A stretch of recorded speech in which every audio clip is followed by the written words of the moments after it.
प्रसाद मौर्य मेरे साथ जुड़ गए हैं। मौर्य जी, राष्ट्र की बात में न्यूज 24 पर आपका स्वागत है। मौर्य जी, सुन पा रहे हैं मुझे? थैंक यू भाई साहब। हाँ जी, बहुत बहुत धन्यवाद भाई साहब। ओके मौर्य जी, पहले सबसे यही पूछूंगा मैं कि आपने आपकी आवाज आ रही? हाँ, कि चुनाव से पहले आपने योगी जी की सरकार क्यों छोड़ दी और अखिलेश के साथ क्यों चले गए ठीक चुनाव से पहले?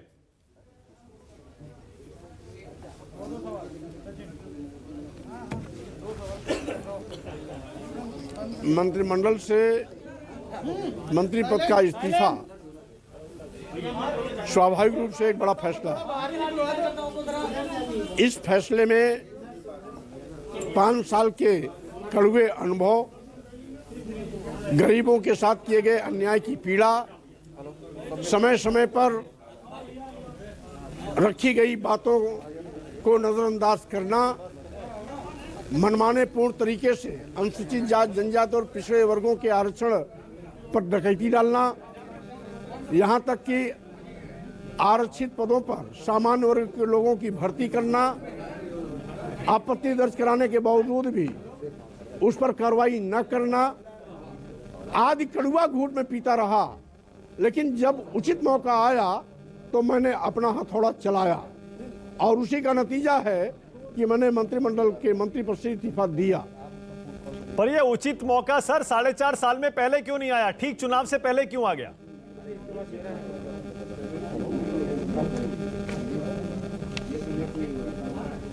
जब नया जनादेश लेने की बारी आई तभी उचित मौका आया।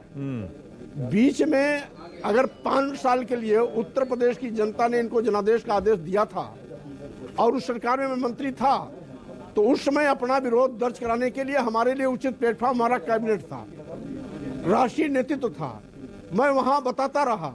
आज मंत्री पद से इस्तीफा दिया तो अब उचित प्लेटफॉर्म मेरा मीडिया है और उत्तर प्रदेश की जनता है।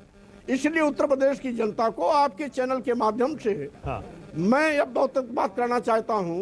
पहले मैं अपनी बात उचित माध्यम से दर्ज कराता रहा, आज मैं आपके माध्यम से दर्ज करा रहा हूं। और चूंकि नए जनादेश का वक्त ही नया फैसला लेने के लिए उचित होता है, इसलिए आज उचित अवसर पर मैंने अपना फैसला सुनाया है। ओके, अब केशव प्रसाद मौर्य, कल भी उन्होंने ट्विटर पर आपसे गुजारिश की थी कि आप अपने फैसले पर दोबारा विचार करिए। आज जबकि दारा सिंह चौहान भी चले गए तो केशव प्रसाद मौर्य लिख रहे हैं कि परिवार का कोई सदस्य भटक जाए तो दुख होता है। मैं यही आग्रह करूंगा, डूबती हुई नाव पर सवार होने से नुकसान उनका ही होगा। मतलब आप और दारा सिंह चौहान डूबती हुई नाव पर सवार हो रहे हैं। आप क्या कहेंगे केशव प्रसाद मौर्य को? अब भाई, केशव प्रसाद मौर्य जी हमारे छोटे भाई हैं, वो हमारी चिंता कर रहे हैं, इसके लिए मैं उनको धन्यवाद देता हूं। लेकिन डूबती हुई नैया पर वो सवार हैं या मैं सवार होने जा रहा हूं, ये तो 2022 के चुनाव परिणाम पत्र से पता लगेगा। पर फिर भी कुछ तो बताइए मौर्य जी, कुछ तो बताइए। क्या बीजेपी नेताओं ने आपको मनाने की कोशिश की? क्योंकि हम कहीं पढ़ रहे थे, आपने कहा मैं तो उनके फोन ही नहीं उठा रहा हूं।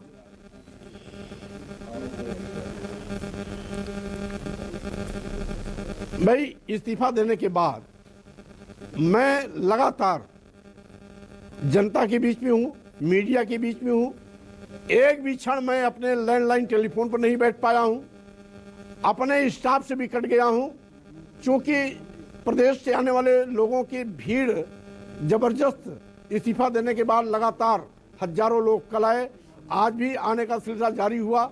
लोग आ रहे हैं, जा रहे हैं, मैं उनको भी सबको नहीं अटेंड कर पा रहा हूं। इसी बीच सभी जितने भी चैनल मीडिया चैनल हैं वो बारी बारी से आ रहे हैं। मैं टेलीफोन उठाने, बात करने, सुनने का मौका ही नहीं पा रहा हूं। ठीक है, तो कैसे किसी से मैं बात कर सकता हूं इस समय? और वैसे भी इस्तीफा देने के बाद अब बात करने का औचित्य भी नहीं रह गया है। ओके, मैं यही पूछ रहा था, आपका फैसला फाइनल है ना? मतलब अब स्वामी प्रसाद मौर्य सपाई हो गए ना? फाइनल है ना ये?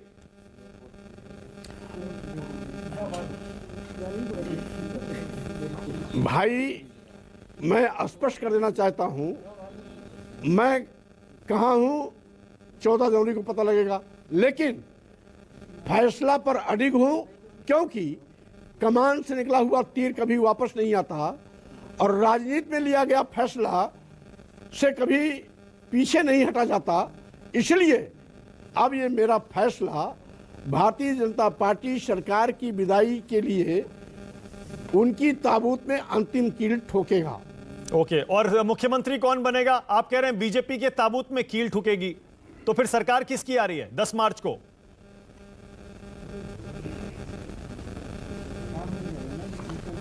अब उत्तर प्रदेश की जनता को तय करने दीजिए कि वो जनादेश किसको देती है, और सही मायने में जब परिणाम आएगा तो आपको परिवर्तन अपने आप नजर आ जाएगा। ओके, मतलब आप तो समाजवादी पार्टी में जा रहे हैं, तो यही मान लेना कि आप तो अखिलेश को ही मुख्यमंत्री बनाना चाहेंगे और उसी के लिए अपनी पूरी ताकत लगा देंगे।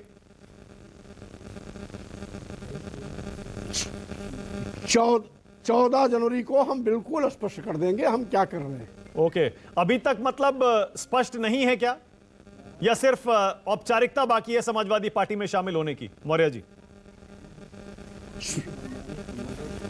अभी मैं उत्तर प्रदेश से तमाम आने वाले कार्यकर्ताओं समर्थकों से घिरा हूं, उनकी बात समझ रहा हूं, उनसे बात कर रहा हूं, उनकी भावनाओं को पढ़ रहा हूं, और साथ ही साथ बहुत से नेताओं के बधाई संदेश भी आ रहे हैं, अभी उसको भी नहीं देख पाया हूं।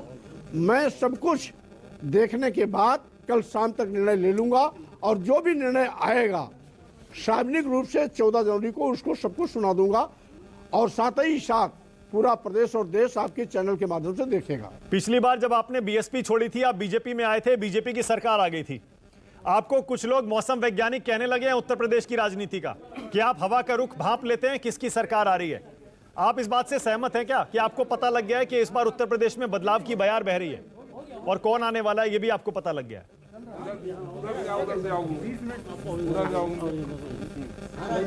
अब भारतीय जनता पार्टी का क्या घमंड अभी टूट गया क्या? वो ऐसा पहले मान लिए क्या? वो पहले अपनी पराजय तय कर लिया क्या? और एक चीज, भारतीय जनता पार्टी को बहुत घमंड नहीं होना चाहिए।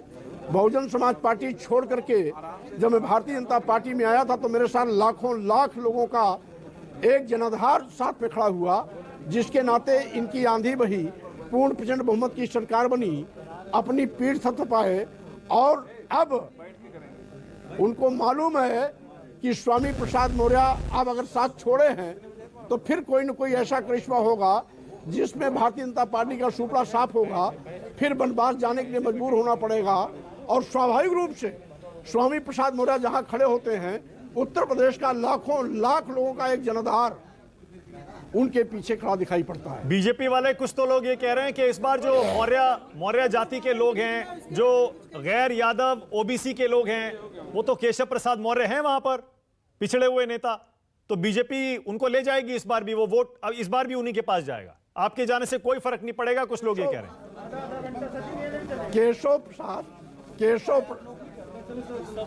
केशव प्रसाद मौर्य जी न पिछड़ों के नेता हैं, न दलितों के नेता हैं, न समाज के नेता हैं, वो आरएसएस के एक रट्टू तोता है।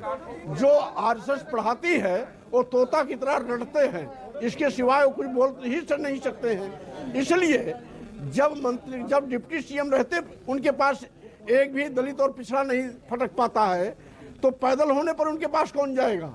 इसलिए मैं आपसे स्पष्ट रूप से कह देना चाहता हूं, भारतीय जनता पार्टी अपने आत्मसंतुष्टि के लिए कुछ भी कहे उसको मुबारक, लेकिन हकीकत क्या है उत्तर प्रदेश की जनता देख रही है। ओके, कितने और मंत्री अभी बीजेपी की सरकार छोड़ने वाले हैं मौर्य जी?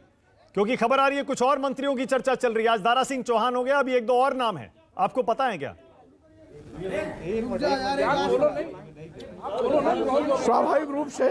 स्वाभाविक रूप से ये अभी चलता रहेगा, और भारतीय जनता पार्टी के लिए ये कहीं न कहीं बहुत महंगा पड़ने जा रहा है। ओके, बहुत बहुत धन्यवाद स्वामी प्रसाद मौर्य न्यूज़ 24 से बातचीत करने के लिए। नमस्कार, मैं हूं मानक गुप्ता। अगर आपको हमारा ये वीडियो पसंद आया हो तो इसे लाइक और शेयर जरूर करें, और हां, हमें सब्सक्राइब और फॉलो करना ना भूलें ताकि आप देश और दुनिया की कोई खबर मिस ना करें। तो जुड़े रहिए हमारे साथ और देखते रहिए न्यूज़ 24।